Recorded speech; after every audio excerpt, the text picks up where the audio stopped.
questão nós temos um texto base que fala sobre a teoria da endossimbiose.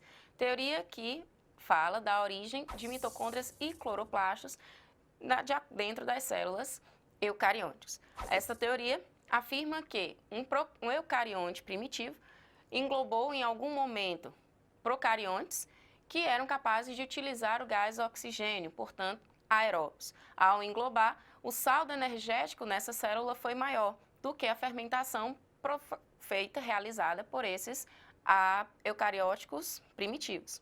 Então, o eucarionte primitivo não digeriu esse procarionte, passando a viver os dois em simbiose. Em troca do maior saldo de energia que recebia com o procarionte primitivo dentro de sua célula, o eucarionte cedia para esse procarionte abrigo e alimentos. Dessa forma, os dois passaram a trocar favores de forma simultânea, vivendo em simbiose. Com o tempo, a evolução foi acontecendo e esses seres passaram a viver juntos e assim temos a origem das mitocôndrias e também os cloroplastos, que realizavam a fotossíntese, permitindo assim a retirada de gás carbônico do ambiente e eliminação de gás oxigênio. Essa teoria ela é embasada em algumas características comuns às mitocôndrias e aos cloroplastos, que é a dupla membrana e também a presença de um DNA circular, que é muito semelhante às estruturas presentes nas bactérias atuais. Portanto, a alternativa da questão, de acordo com o enunciado, a característica encontrada em mitocôndrias, cloroplastos e bactérias, que reforça a teoria abordada no texto, é a presença do DNA circular, alternativa B. Item correto da questão, portanto, letra B. A questão mostra um trecho de um texto que fala sobre as marés vermelhas que foram identificadas na China. A maré vermelha é um fenômeno, é um processo que ocorre em águas, onde ocorre a floração, ou seja, a multiplicação excessiva de determinadas algas. Essas algas, em geral, produzem uma toxina, uma substância tóxica, que pode levar à morte dos seres vivos, como peixes, larvas ou crustáceos que vivem naquela região. A maré vermelha, portanto, ela vai acontecer em águas que estão poluídas com matéria orgânica. Devido à grande quantidade de matéria orgânica, elas têm muitos nutrientes, logo, multiplicam-se excessivamente. Essa multiplicação, devido à tonalidade das algas, dá à água uma cor em tons de laranja ou marrom, certo? Variando também em tons de laranja, dependendo da espécie que está florando. Esse excesso de matéria orgânica chega ao recurso hídrico por meio de esgotos domésticos, que são, em geral, clandestinamente despejados num recurso hídrico, ou também por meio da lixiviação, a água da chuva que passa em áreas agricultáveis e, devido à adubação inorgânica excessiva, esse excesso de nutrientes da adubação é levado pela chuva para o recurso hídrico, enriquecendo aquela água com matéria orgânica juntamente com o esgoto despejado. Assim, com excesso de matéria orgânica, ocorre um excesso de multiplicação e o fenômeno da maré vermelha. A questão, o enunciado questiona, o texto relata episódios de floração de algas nocivas, também conhecida por maré vermelha. Esse fenômeno está diretamente relacionado à liberação de grandes quantidades de esgotos domiciliares ricos em nutrientes que atingem os oceanos sem receber tratamento. Alternativa D. Resposta correta da questão, letra D. A questão aborda a relação da pressão de gás oxigênio dentro do tecido sanguíneo, no sangue, com a altitude em relação a lugares acima do nível do mar. Sabemos que acima do nível do mar, o ar vai se tornando cada vez mais rarefeito à medida que a altitude do local aumenta. Com essa redução da concentração de gases no topo de regiões mais altas, então o corpo tende, a quantidade de gás carbônico no sangue tende a aumentar, deixando o pH mais ácido, portanto, reduzindo. Porém, essa pressão de gás carbônico, ela vai ser reduzida porque em ambientes com maiores altitudes, devido à redução na pressão de gás oxigênio, a frequência respiratória se eleva. Com a elevação da frequência respiratória, a pressão de gás carbônico no sangue diminui e o pH sanguíneo começa a aumentar, tornando-se mais básico, evitando, portanto, a acidez. A questão, ela pede, no contexto do ambiente descrito, o organismo apresentará uma alteração fisiológica que se trata de uma elevação do pH, alternativa D. Resposta correta da questão, letra D. Olá, querido aluno! Olá, querida aluna! Nós vamos conversar um pouco agora sobre organelas citoplasmáticas ou sobre as pequenas fábricas no meio intracelular. Essas fábricas são responsáveis por todo o metabolismo do ser vivo. A questão que nós vamos tratar agora, o texto fala sobre algumas palavras-chave, como a autofagia. Fagia vem de alimentação ou busca por energia. E auto, você lembra da palavra de autossuficiente, algo de si mesmo, não é? Então, uma autofagia é uma fagia feita por si. Olha comigo o texto da questão. A descoberta do mecanismo da autofagia, que levou o Prêmio Nobel de Medicina em 2016, pôde contribuir para uma melhor compreensão de patologias, como as vinculadas ao envelhecimento. A autofagia é um processo de limpeza e principalmente de reciclagem das células. Opa, vamos falar agora sobre um processo onde as células se limpam, onde as células elas tentam reparar qualquer problema que pode acontecer. O texto que nós vamos parar por aqui, ele fala sobre uma organela que é responsável por essa limpeza da célula, responsável de corrigir qualquer tipo de problema. Olha o comando da questão. A organela é responsável pelo processo de limpeza ou de autofagia citado no texto? Opa, já achamos de cara, os lisossomos. Os lisossomos possuem enzimas hidrolíticas, ou seja, que quebram a base de água. Hidrolíticas. Esses lisossomos eles entram em ação sempre que chega uma substância no meio intracelular e eles fazem a digestão dessa substância. Mas também, se a célula apresentar qualquer tipo de problema, esses lisossomos destroem. É como se ele mesmo comessem suas próprias células ou as células onde eles estão. Esses lisossomos são responsáveis pelo processo de autofagia. Mas vamos comentar as outras alternativas? Olha só. Olha o item B. Ribossomo. O ribossomo ele é responsável pela síntese ou produção de energia. O item C fala sobre as baterias da célula, as mitocôndrias, que devido à respiração celular causam a energia da célula. Complexo Golgiense, sua função é de armazenamento. E o retículo endoplasmático, que tem a função de transportar substâncias dentro da célula. Falar sobre organela citoplasmática é ter certeza de saber cada uma das funções dessas organelas. Esse assunto é um assunto recorrente em qualquer que seja o vestibular que você procure fazer. Os lisossomos, responsáveis pela digestão intracelular e pela autofagia, é o gabarito da nossa questão.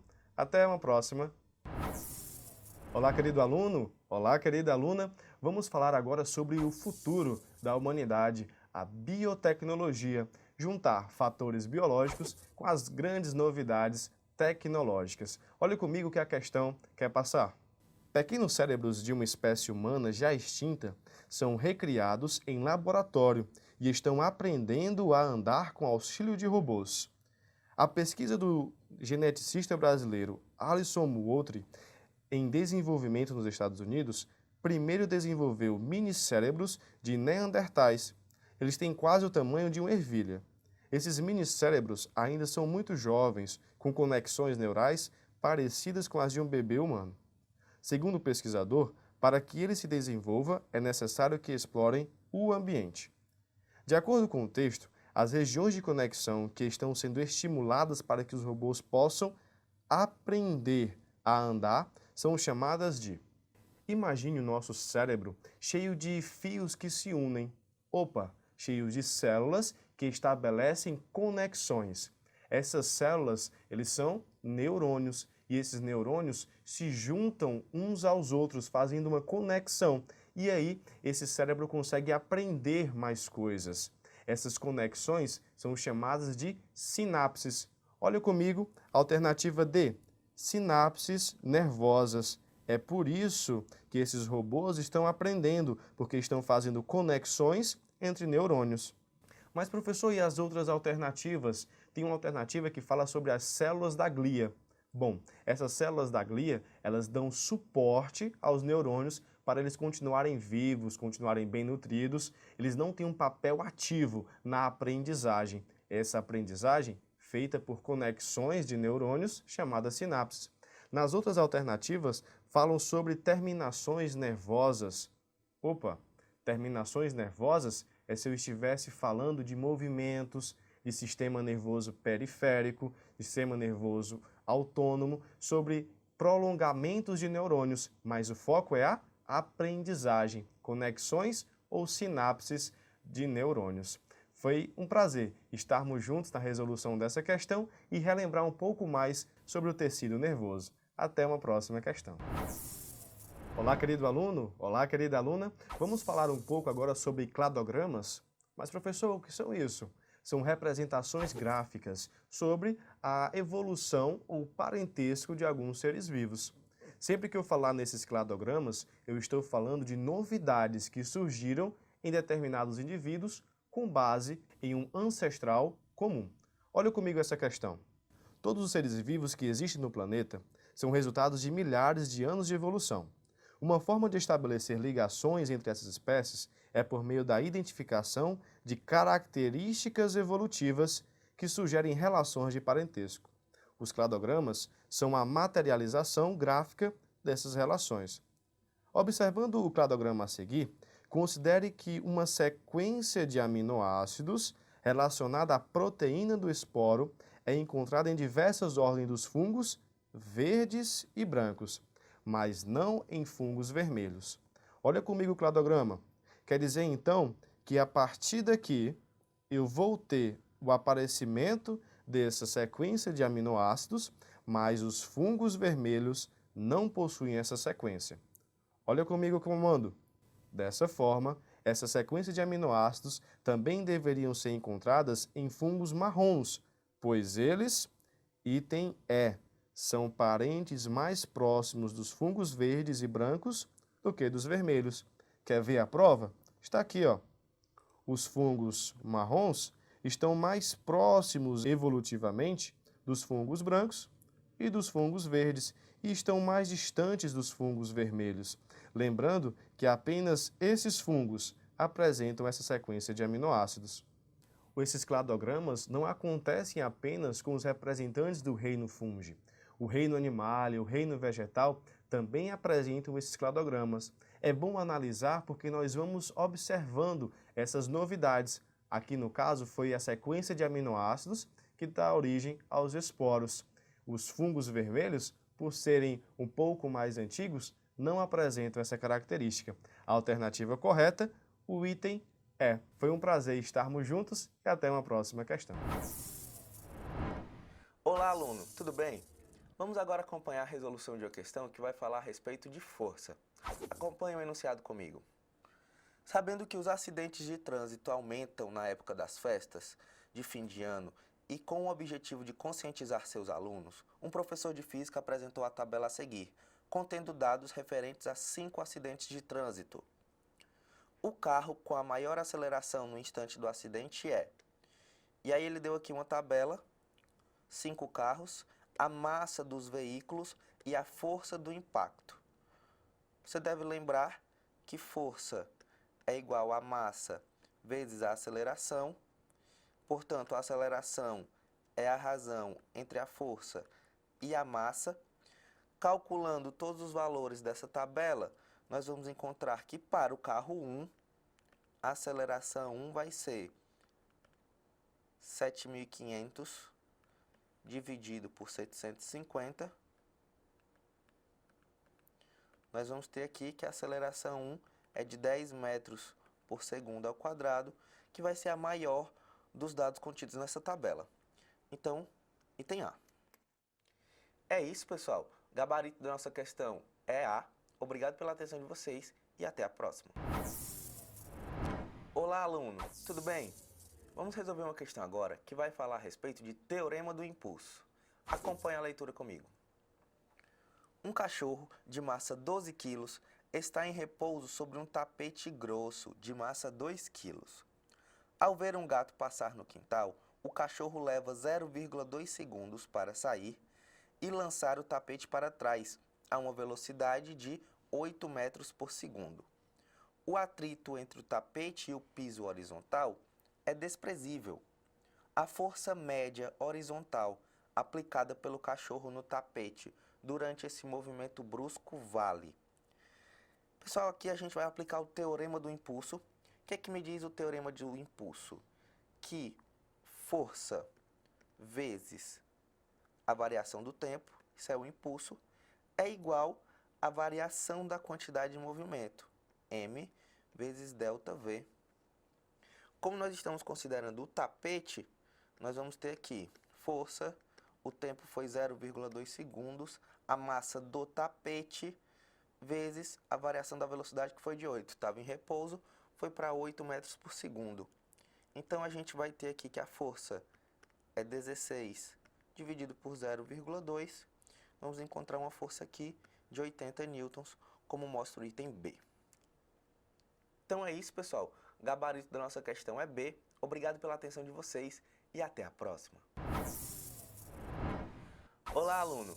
Tudo bem? Vamos acompanhar uma questão agora que vai falar a respeito de resistência elétrica. Olha a leitura. Em uma residência, a resistência de cobre do chuveiro, formada por um fio cilíndrico de comprimento L e raio R, queimou, sendo necessária a sua troca para que o chuveiro volte a funcionar. Porém, há somente 2 fios disponíveis para fazer tal troca, o de alumínio e o de latão. A tabela a seguir apresenta os valores dos raios e resistências elétricas dos materiais. Considere que os fios apresentam o mesmo comprimento. Ele dá a tabela aqui para o cobre, para o alumínio e para o latão. Sabendo que a corrente se mantém constante, a relação comparativa entre as tensões nos fios de cobre, VC, alumínio, VA e latão, VL, é. E aí, pessoal, vamos usar aqui, vamos voltar lá para a nossa tabela. Vamos lembrar que V é igual a R vezes I, portanto, o I, que a questão falou que se mantém constante, é igual a V sobre R. R é a resistência, tá certo? Pela segunda lei de Ohm, vamos lembrar que resistência é igual a ρ vezes L sobre a área. Portanto, essa resistência vai ser aqui, ó, ρ vezes L. E essa área, pessoal, eu vou transformar em L vezes 2R, que é a do latão. Para o latão, isso aqui vai ficar assim, ó, R igual ρ vezes L sobre L vezes 2 vezes 2R. Então, o latão vai ser aqui, vai ter uma resistência de 0,7 sobre 4R. O alumínio, por sua vez, vai ser resistência do alumínio, vai ser dada por 5,6 sobre R. E a do cobre, resistência do cobre, vai ser dada por 1,75 sobre 2R. Como nós vimos que a corrente se mantém constante, nós vamos ter que corrente é V sobre R. Nós teremos que V do cobre vezes 2R sobre 1,75. E aí você pode ver aqui que é o inverso do que nós achamos anteriormente da resistência. Vai ser igual VA do alumínio vezes R sobre 5,6, que vai ser igual a V do latão vezes 4R sobre 0,7. Portanto, seguindo esta relação, nós vamos encontrar que VL é menor que VC, que é menor que VA. O que está descrito para a gente aqui no item E. Então é isso, pessoal. Nosso gabarito é item E. Obrigado pela atenção de vocês e até a próxima. Olá, aluno! Vamos resolver uma questão agora que vai falar a respeito de ondulatória. Acompanha comigo. Se utilizadas na faixa de frequência citada, as ondas de rádio dessa tecnologia terão comprimento de onda mínimo mais próximo de... E aí o texto falou para a gente aqui do que é o 5G e nos falou de duas faixas de frequência. Nós temos aqui frequências de 3,5 GHz e 26 GHz. Nos deu também a velocidade da luz e pede para que nós calculemos o comprimento de onda. Vale lembrar que a equação fundamental é V igual a lambda vezes F. Nós queremos encontrar o lambda, que é o comprimento de onda. Portanto, lambda vai ser igual a V sobre F. Esses dados a questão me deu. Lambda vai ser igual a V, a velocidade da onda, 3 vezes 10 elevado a oitava metros por segundo. E a frequência, a questão nos deu os dois valores, 3,5 e 26. Vale lembrar que como nós queremos o comprimento de onda mínimo e o comprimento de onda e a velocidade são inversamente proporcionais, então nós vamos usar a maior frequência para obter o comprimento de onda mínimo. Então vamos usar 26 GHz. Esse giga nós trocamos por 10 elevado à nona. Portanto, nós vamos encontrar aqui na divisão aproximadamente 0,012 metros, que colocando em notação científica, vai ser aqui aproximadamente 1,2 vezes 10 elevado a menos 2 metros, conforme descrito no item A. Então é isso, nosso gabarito é A. Obrigado pela tua atenção e até a próxima. Olá, aluno, tudo bem? Vamos responder uma questão agora que vai falar a respeito de uma das ametropias, que são os defeitos da visão mais comuns, que é a miopia. Olha só, para corrigir esse defeito de visão, o procedimento cirúrgico adequado consiste em deixar o raio de curvatura da córnea. Vamos olhar aqui para a gente perceber algumas coisas. A córnea é o tecido localizado na parte frontal do olho, e aí fala aqui embaixo da miopia, ó. No entanto, para quem apresenta miopia, a imagem acaba por ser formada antes de atingir a retina. Vamos dar uma olhada aqui nas equações que falam sobre lentes. Vamos lembrar delas. Nós temos que V, que é a vergência, é igual a 1 sobre F. Nós temos também que F é igual ao raio sobre 2. Portanto, aqui a gente tira que a vergência é igual a 1 sobre R sobre 2. Então, a vergência é igual a 2 sobre R. Percebemos, portanto, que a vergência ela é inversamente proporcional ao raio. Para resolver o problema da miopia, que a imagem é formada antes de atingir a retina, como a gente viu agora há pouco, nós precisaremos, então, aumentar o raio de curvatura e diminuir a vergência. Portanto, o item que descreve isso é o item C. Vamos deixar o raio maior, diminuindo, portanto, a vergência. Então é isso. Obrigado pela tua atenção. O gabarito é C e até a próxima. Olá, aluno! Tudo bem? Vamos responder agora uma questão que vai falar a respeito de eletromagnetismo. Acompanha comigo. O impulso ocorre por quê? Que impulso, né? Vamos dar uma olhada aqui na nossa figura. Nós temos um experimento que foi para uma feira de ciências e aí consistia nesse aparato aqui. Olha o que diz. Inicialmente, antes de o sistema ser ligado, não há corrente elétrica passando pela bobina.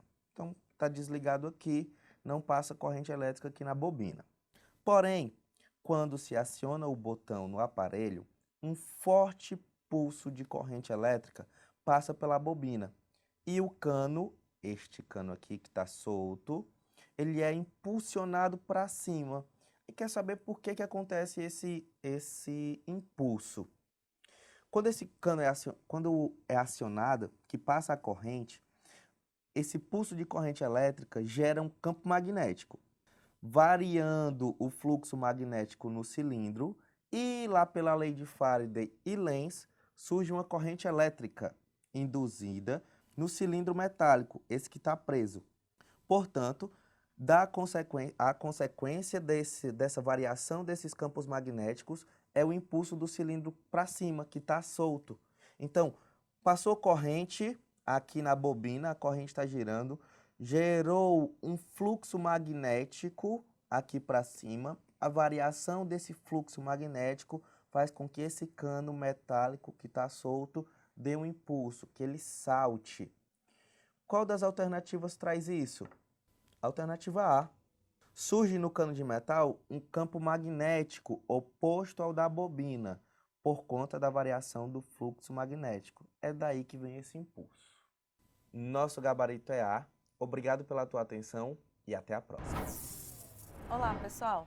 Vamos agora resolver uma questão que vai precisar de conhecimentos na área de funções inorgânicas, principalmente quando a gente especifica aí os ácidos e as bases. Vamos ao enunciado, então. Atualmente, todos os automóveis produzidos no Brasil devem ser equipados com um dispositivo airbag, que protege o motorista em caso de um eventual impacto. A bolsa do airbag é constituída essencialmente por azida de sódio, que é NaN3, um sólido que, no momento do impacto, se decompõe em gás de nitrogênio e sódio metálico. O gás de nitrogênio infla a bolsa e protege o condutor do impacto. O sódio metálico, por sua vez, é um metal bastante reativo, que deve ser eliminado antes que entre em contato com o corpo humano em uma colisão. Para tanto, no airbag, existem substâncias químicas que reagem instantaneamente com o sódio metálico, transformando-o em substâncias menos prejudiciais ao condutor do veículo. As equações balanceadas que ocorrem dentro do airbag no momento do impacto estão descritas a seguir. E a gente já pode observar aí que quando tem uma decomposição, pessoal, do NaN3, produzindo aí o sódio metálico e o nitrogênio gasoso, ele já pede aí para chamar o sódio metálico de X, tá certo?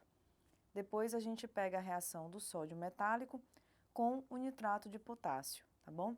E vai produzir o óxido de sódio, o óxido de potássio e o gás nitrogênio, e já pede para chamar aí o potássio de Y, tá certo?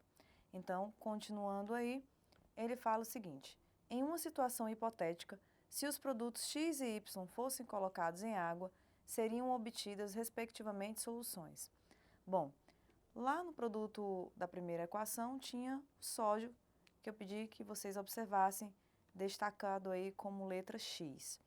E no segundo produto, né, na segunda reação, o Y aí foi identificado, portanto, para o elemento potássio, tá certo? Então, nós temos esses dois elementos aí circulados aí no vídeo de vocês, que foram tratados por letras diferentes. Bom, se analisarmos a presença deles na tabela periódica, todos dois são metais alcalinos pertencentes à família 1A da tabela periódica. E são, muito claramente, elementos químicos fáceis de tornar base, tá certo? Os metais são os principais componentes de uma substância básica. Portanto, eu posso principalmente formar soluções básicas, tanto com sódio quanto com potássio. E se eu notar aí nas nossas opções, principalmente a gente já pode destacar o item A, tá certo? Portanto, pessoal, a opção correta é item A. Obrigada. Olá, pessoal. Vamos agora resolver uma questão que vai tratar um pouquinho do assunto de química ambiental, mais especificamente relacionada aos combustíveis. Vamos ao enunciado, então? Ele diz o seguinte: tem aí uma historinha em quadrinhos, onde vai haver uma conversa aí entre a pessoa que está abastecendo, né, o carro, e a pessoa que está aí colocando a bomba de combustível. Então, vamos lá. Primeiro ele pergunta: vai de diesel ou B2? Aí a moça pergunta: B2? O que é isso? Ele diz: é o diesel aditivado com 2% de biodiesel. Mas meu carro é a diesel. Não há problema, você pode usar o biodiesel sem nenhuma alteração na parte mecânica. Como assim? Ele é igual ao diesel? Ele possui características físico-químicas semelhantes a ele. Sim, mas o que eu vou ganhar com isso? Continuando, ele fala: o diálogo narra o frentista do posto explicando à consumidora sobre o combustível B2, constituído de 2% de biodiesel em mistura com 98% de diesel comum. Sob o ponto de vista ambiental, é mais vantajoso utilizar o item A, diesel comum, uma vez que a queima do biodiesel pode gerar mais resíduos perigosos à saúde. Claro que não, né, pessoal? A gente já sabe aí que se o biodiesel vai ter 2% aí, né, o B2 vai ter 2% do biodiesel, é claro que vamos estudar aí a possibilidade de estar colocando mais coisas naturais para a gente, tá certo? No item B de bola, ele fala que é mais vantajoso utilizar o B2, pois possui em sua composição derivados de óleos vegetais, reduzindo a poluição atmosférica, e já é justamente o item a ser destacado. Essa é a intenção de acrescentar o biodiesel ao diesel comum, né? É diminuir a questão da poluição, acrescentar mais coisas naturais, energia renovável, tá certo? Essa é a nossa intenção. Portanto, pessoal, a opção correta é o item B de bola. Obrigada. Olá, pessoal. Vamos agora resolver uma questão que vai tratar um pouquinho do assunto de química ambiental. Vamos ao enunciado, então? Ele diz o seguinte: desde a Revolução Verde, na década de 1950, o processo tradicional de produção agrícola sofreu drásticas mudanças com a inserção de novas tecnologias, visando a produção extensiva de commodities agrícolas. Essas tecnologias envolvem, quase em sua maioria, o uso extensivo de agrotóxicos com a finalidade de controlar doenças. A utilização de agrotóxicos pode, sob o ponto de vista ambiental, ter como consequência A ou O. Item A, a queda de produtividade. Bom, pessoal, a utilização de agrotóxicos não vai aí tomar como foco a produtividade, tá certo? Porque ele fala sobre o ponto de vista ambiental, e isso então não vai ser nosso interesse. No item B fala que é o surgimento de novas pragas. Bom, os agrotóxicos, na verdade, não vão favorecer esse surgimento de novas pragas, como a gente já viu aí no texto e já sabe de conhecimentos prévios. No item C fala que é o aumento no custo de produção, e isso também não vai interesse sob o ponto de vista ambiental. No item D fala da contaminação dos recursos hídricos. Aqui já pode ser uma opção a ser destacada. Quando a gente utiliza agrotóxico, a gente tem substâncias, tá, que vão estar sendo levadas até mesmo por conta da chuva, contaminando aí, por exemplo, os lençóis freáticos, tá, e outras partes de recursos hídricos próximos. Portanto, isso é realmente uma grande preocupação sob o ponto de vista ambiental, utilizar os agrotóxicos por conta da contaminação das nossas águas, tá certo, pessoal? Então, gente, a opção correta será o item D de dado. Obrigada. Olá, tudo bem?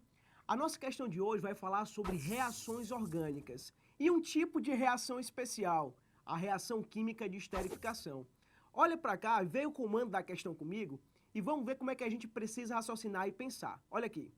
Ela fala o seguinte: os compostos químicos citados no texto é obtido a partir da reação entre duas substâncias pertencentes às funções. Se a gente voltar um pouquinho do texto, a gente pode perceber que os compostos citados são os meus ésteres, certo? Esses ésteres, pessoal, que apresentam um caráter de sabor, né, são as nossas essências, as nossas ceras. E, pessoal, falando um pouquinho de reação de esterificação, existe uma reação química onde eu tenho exatamente um derivado direto, que é esse meu éster, que é a reação que acontece entre os ácidos carboxílicos e os álcoois. Quando eu coloco cetona e éter, como diz o item A, eles não fazem derivação direta. Por quê? Só observando a reação de esterificação aqui no canto, ó. Se eu pego um ácido carboxílico, que tem esse grupamento, se eu pego aqui do lado um álcool, lembrando que hidroxila ligada a carbono saturado, de tipo sp3. Essas estruturas vão liberar água, a hidroxila do meu álcool com o hidrogênio do meu ácido carboxílico, lembrando que o ácido carboxílico ele libera hidrogênios, liberação de água e junção da minha estrutura, que é o C-O-C, que é exatamente, pessoal, o grupamento funcional daquilo que a gente chama de éster. Então, de maneira bem simples e direta, uma esterificação ela sempre vai ser formada por um ácido carboxílico e um álcool. Detalhe, esse álcool de caráter primário. No item B, ele fala para mim sobre álcool e álcool. Aqui eu não formo ésteres, eu formo éter. Então, não é o que eu quero na questão. Aldeídos e alcanos, eles não fazem ligações. Já posso eliminar. Ácido carboxílico fenol, eu estou apenas juntando dois ácidos, dois compostos de caráter ácido. Então, também não vai me dar a formação do meu éster, que foi o que foi pedido. mostrando aí para você que o gabarito correto da minha questão é o item E. Então, pessoal, tendo conhecimento da reação química de esterificação, sempre ácido carboxílico e álcool. A alternativa correta é o item E. Olá, tudo bem? A nossa questão hoje vai falar sobre gases, pressão, temperatura, tudo que envolve esse estudo de gases. Então dá uma olhadinha comigo e vê o que pede a questão. Olha aqui.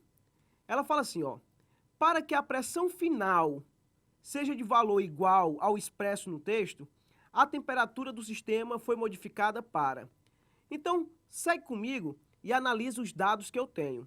Ele fala que a temperatura inicial é de 250 Kelvin. Lembrando que com gás, sempre temperatura em Kelvin. Já é um ponto positivo. A gente não vai precisar modificar. Ele fala que a temperatura do sistema foi modificada e a pressão final passou a ser igual a 3/5 da pressão inicial. Ok, são os dados que eu tenho no meu sistema. E um detalhe, ele fala que a mudança de volume é desprezível, ou seja, posso falar que o meu sistema se trata nada mais, nada menos do que uma relação isocórica ou isovolumétrica, onde o meu volume ele é constante. Então, trabalhando a nossa relação, o que eu posso dizer? Eu posso dizer que P1 sobre T1 vai ser igual a P2 sobre T2. Uma vez que o sistema é isocórico, eu cancelei os meus volumes. Então, o P1 é a minha pressão inicial, o T1, temperatura inicial, P2, pressão final e T2, temperatura final. Então, fazendo os nossos ajustes, eu não vou mexer em P1, porque eu não tenho o valor dele, deixo P1. Dividido. A temperatura 1, ele fala que é de 250 kelvins. Ok. Ele falou para mim na questão que P2 é 3/5 do valor de P1. Isso que ele disse para mim. E a temperatura é o que ele pede. Agora ficou tranquilo para a gente. Eu posso cancelar pressão com pressão, lembrando aí da regra do quadrado, permite cancelamento. E agora a gente vai para a nossa matemática. Faz aqui o meio pelos extremos. Traz aqui para cima, para a gente organizar direitinho. Então, T2 vai ser exatamente 250 vezes 3/5. Resolvendo a matemática, a nossa temperatura 2 vai ser igual a 150 kelvins. Observa que a gente teve aí um abaixamento, né, na temperatura, mas isso mostra que o gabarito correto da nossa questão é exatamente o nosso item B. Então, analisando comigo essa questão de gases, essa questão de equação e lei geral, o gabarito correto da nossa questão é o item B. Olá, tudo bem? A nossa questão hoje vai falar sobre eletrólise, voltado aí com constante de Faraday, processo de ionização, esse trabalho todo que a gente envolve também com a estequiometria. Então acompanha comigo e vê o que a questão vai pedir. Olha aí o comando. A questão fala assim: se uma corrente de 40 amperes for aplicada no circuito anterior, que a gente já vai trabalhar em cima dele, por 1 hora, a massa de ferro em gramas produzida será mais próxima de... Olha aí, ó. O sistema, ele fala aqui que está usando aqui, ó, o nosso cloreto de ferro 3. É o trabalho, a minha célula eletrolítica. E nessa célula, pessoal, ele fala para mim que eu tenho uma constante de Faraday de 96.000 coulombs, não 96.500, ele pediu para adotar isso, e diz que a massa do ferro é a massa de 56 gramas por mol. Então, qual é a análise que eu vou fazer aqui de imediato? Para a gente ganhar tempo, faz exatamente a separação desse meu cloreto de ferro 3. Como é que vai ser o processo de ionização? Eu vou pegar o meu cloreto, FeCl3, vou fazer essa ionização, na verdade, essa separação, dissociação iônica, formação de Fe3+, mais 3Cl-. Fiz a minha separação. Professor, como é que eu sei, professor, que é 3+? É porque ele fala que o ferro é ferro 3. Isso é o valor de inox. Então, se você perceber, o ferro sofre o processo de redução, que é o processo que acontece no meu cátodo. Consequentemente, o Fe 3+. Ele vai ter que fazer o quê? Vai ter que ganhar 3 elétrons, porque é um processo de redução, certo? Que vai formar o Fe. Mas, professor, por que você fez isso? Porque a parte mais importante da minha questão é a quantidade de elétrons, porque é a relação que eu vou fazer com minha constante de Faraday. Então, pode perceber que eu tenho 3 mols de elétrons. Com isso, eu já ganho parte da minha questão. Deixa essa reação guardada e vamos trabalhar aqui um pouquinho. O que acontece? Eu preciso saber quanto equivale a carga do meu sistema. Lembra o nosso kit? Vamos descobrir essa carga. Eu sei que Q vai ser igual. A amperagem que ele me deu na questão foi uma amperagem de 40 amperes.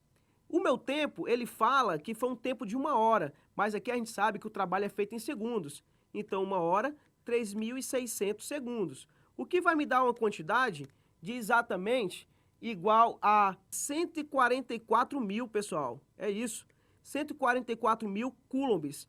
Isso aqui é a carga envolvida nessa célula eletrolítica, que é exatamente o valor que eu vou trabalhar para descobrir a massa em relação a essa quantidade de elétrons.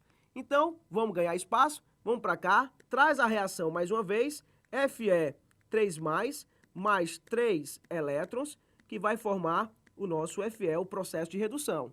Então, eu sei que eu tenho 3 mols de elétrons. Se 1 mol equivale a 96.000, então 3 mols equivale a 3 vezes 96.000 coulombs, que está diretamente. A massa do ferro, ele falou lá anteriormente, que é uma massa de 56 gramas por mol. Como eu tenho apenas aí 1 mol de ferro, 56 gramas. Só que a quantidade de carga de energia em coulomb que eu tenho no sistema é de 144.000 coulombs, que vai estar diretamente para o X. Então, resolvendo a nossa regra de 3, o meu X vai ser igual a 2,8 vezes 10, o quê? O que eu quero? Grama. De quem, professor? Do nosso ferro. E através desses cálculos, mostra para mim que o gabarito correto é o item C. Então, analisando toda essa questão da eletrólise, trabalhando e encontrando elétrons e determinando quantidade de calor juntamente com Faraday e, detalhe, processo estequiométrico, a questão tem gabarito correto como item C.